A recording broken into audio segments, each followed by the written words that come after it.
Hello Taurus, Taurus rising, and of course all of you Taurus moon people out there. This is your weekly astrological and card horoscope for the week starting February 10th, 2020. Just a quick reminder for everybody out there, should you ever wish to get a session with me, you do need to go on ahead to my website. It's called integrativemysticism.com. So what is going on when it comes to your astrology over this coming week? Well, it's all about Venus, the planet of love, harmony, affection, as well as romance and favor in your 12th house of your past, your privacy, your hidden zone, the things you keep behind the scenes, Aries. And on Monday, she's actually in a gorgeous conjunction with Chiron, which is actually in there as well. Now, Chiron is the wounded healer. It's sort of old narratives, old hurts, things that might still be kind of running the egoic show a little bit, things that might make us overconscious, or sometimes, in the opposite, it can be wounds that magnetize us to certain unpleasant experiences, things that we may unconsciously go try to relive, and especially in the 12th house, like it is.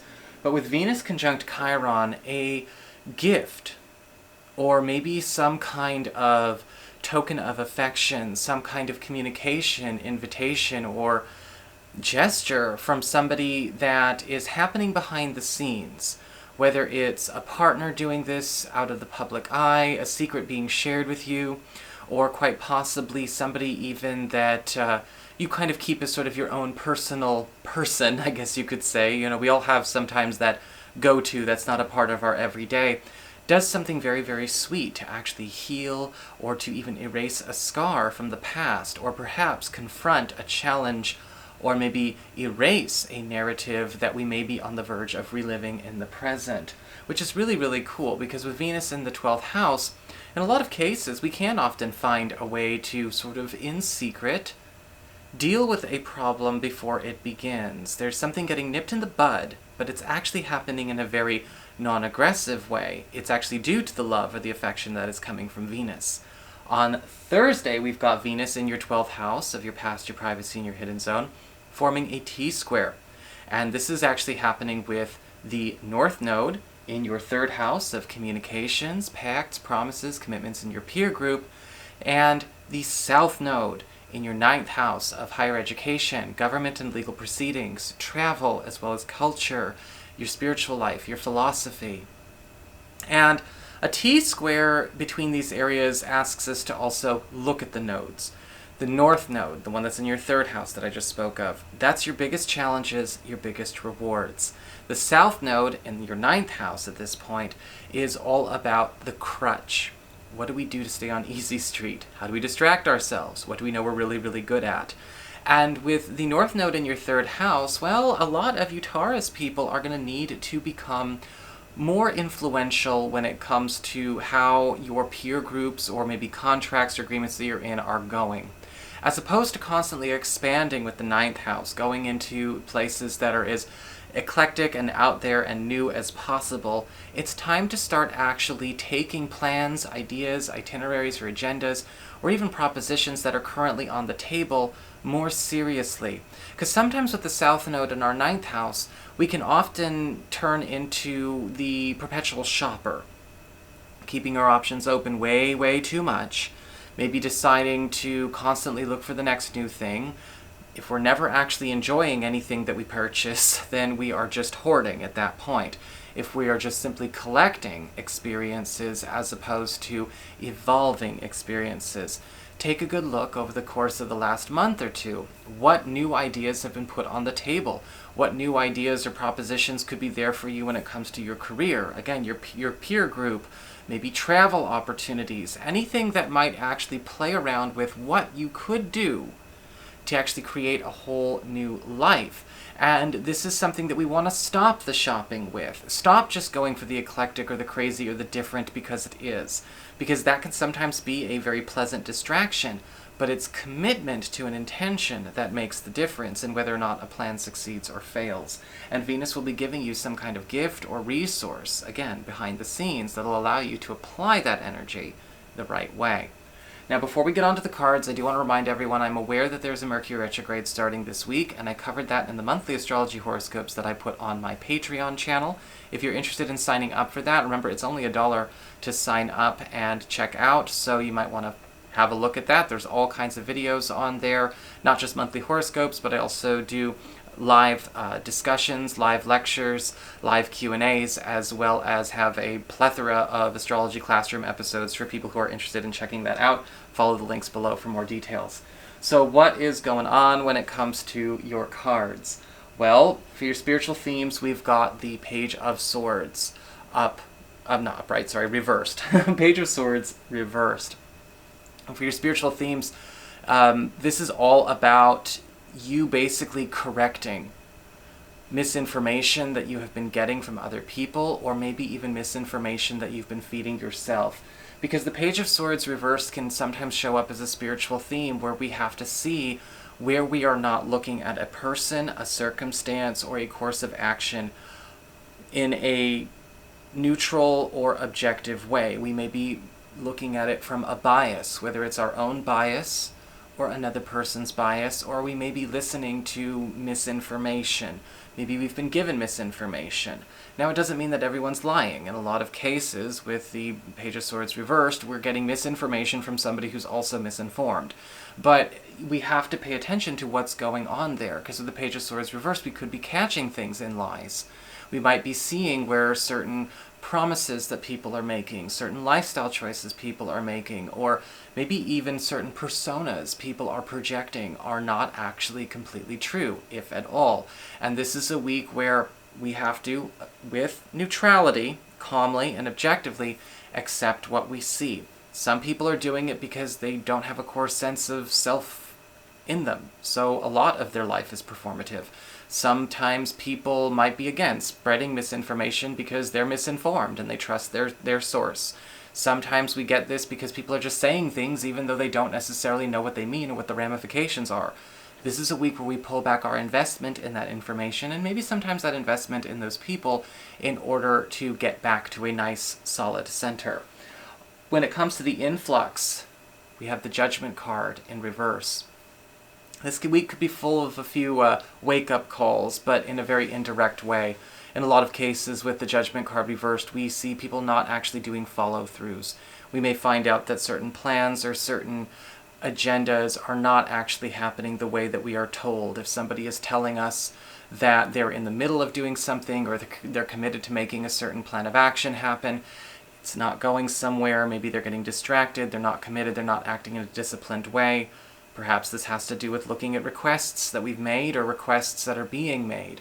Sometimes we maybe file a request or a motion at work to be able to transfer or change schedules, and with the Judgment card reversed, nobody's bothered getting to look at it yet. Sometimes it has to do with friends and family and partners who are saying one thing and seemingly doing the opposite. Maybe it's just a part of their nature. Maybe they're just not really sure where their commitments are when it comes to their own personal path.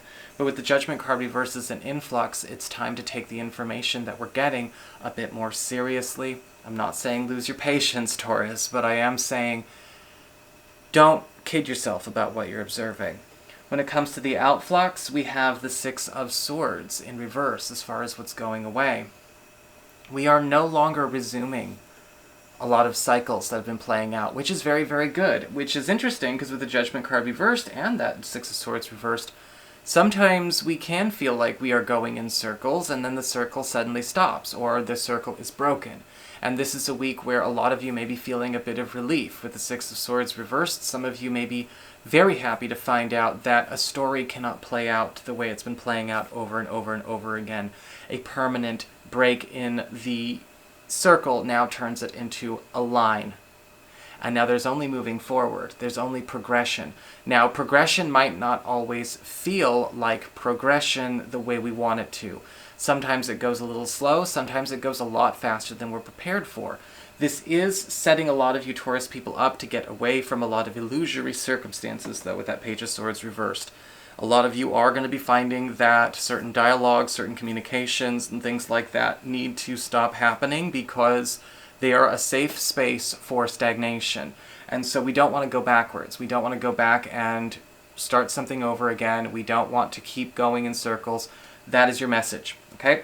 Before I keep rambling and getting repetitive, I just want to move on. So, material concerns. Beautiful card. We've got the Three of Pentacles upright. A big MO opportunity is coming for you, Taurus people. This is a week where, when it comes to material wealth, when it comes to the teams that you're on, jobs that you are on, or jobs that you're trying to get, you're being brought into a highly capable team and a highly capable atmosphere. This is a card where it feels to me, especially looking at this now, where you're getting involved with some very big players or some very substantial and influential people that are going to help you actually progress in your work, whatever you define that personal work. The good news is about this is that with the Three of Pentacles as well, there is an air of material and financial, not only security, but also increase coming by moving into a space where you have dedicated, hardworking people, yes, but also more driven people. And when I say driven people, I don't mean people driven towards just money for the sake of money, or fanboying or fangirling after celebrity status or cheap stuff like that, but really driven towards seeing a vision substantiate. Now, when it comes to your work or the opportunity to take on a new job, this is a cut above what you're used to. When it comes to money in general, you've got people that don't shortchange themselves and won't allow you to shortchange yourself either. Enjoy this change in working atmosphere. When it comes to the external, when it comes to your friends and your relatives, we've got the Chariot in reverse. And it does feel like there may be something that we observe that we do need to, once again, take a step back from. In a lot of cases, with the Chariot in reverse, this can indicate something going a little off the rails, somebody who is not capable of maintaining a fast-paced situation or making a change as fast as they thought they could. Or sometimes, with the Chariot card reversed, we see somebody who maybe lives by the seat of, by flying by the seat of their pants, finally having that catch up with them. And with the Chariot reversed, there could be something happening that affects the friendship or the connection or maybe the group that this is involved in. Somebody is proving themselves not capable of taking a step forward right now. And you yourself may be feeling that disappointment, but I want to remind you that with the Chariot card reversed, yes, the horses are going in different directions, but you still get a horse. And you don't necessarily have to feel like this is a loss for you. All of this is about accepting where people truly are and not trying to focus on their potential, if you haven't noticed. A friend or a relative may have been set up to fail by lofty ambitions that they are not working on, or perhaps it's just not a part of their journey right now, wherever they are. They can't keep up with somebody who is actually going to make something happen for you, or make something happen for yourself if you're the one doing it. And with the Chariot card reversed, we are going to see where maybe they need to slow down for their own sake. And you might need to think about, well, what exactly does this mean for this project, this commitment, this friendship, this family unit, this friendship group? Is this something that I need to rearrange my investment or my time and energy spent with? On the relationships front, when it comes to your love and your romance, we've got the Ace of Cups upright. And it does look like a lot of you Taurus people are going to be getting some very, very sweet tokens and gestures of affection this week from new people and from your partners, because the Ace of Cups is all about a much more deeply fulfilling gesture coming your way. This is an open-hearted exchange. This is somebody who is wearing their heart on their sleeve and wanting to share all of that with you. In fact, for those of you who are curious, in a lot of cases, the Ace of Cups upright is actually giving affection as a gift. Somebody possibly going out of their way to do something for you, or maybe just as a testament of their interest, whether it's a crush or an existing partner, try to pull off some kind of gift or miracle. It might seem a little over the top, as we can see the cup runneth over. There could be something going on when it comes to maybe the saccharine or maybe just, overly generous way that this is being given, but the heart is being sincere. And you have to pay attention. What is it about this deep level of very much premeditated and very much deliberate, open-hearted availability that could be a game changer in your social and romantic life. It can be scary. Sometimes this Ace of Cups it transcends all barriers and boundaries, and it can kind of feel very, very much like, wow, if I take one step further, I go from one type of person to living this life to another, or as a couple, or whatever. You can still play with it and see what you feel. So that is your horoscope. I hope you enjoyed it. If you did, don't forget to like, share, and subscribe. Hey, you all know I appreciate it. And if you ever wish to get a session with me, just go on ahead to my website. It's all at integrativemysticism.com.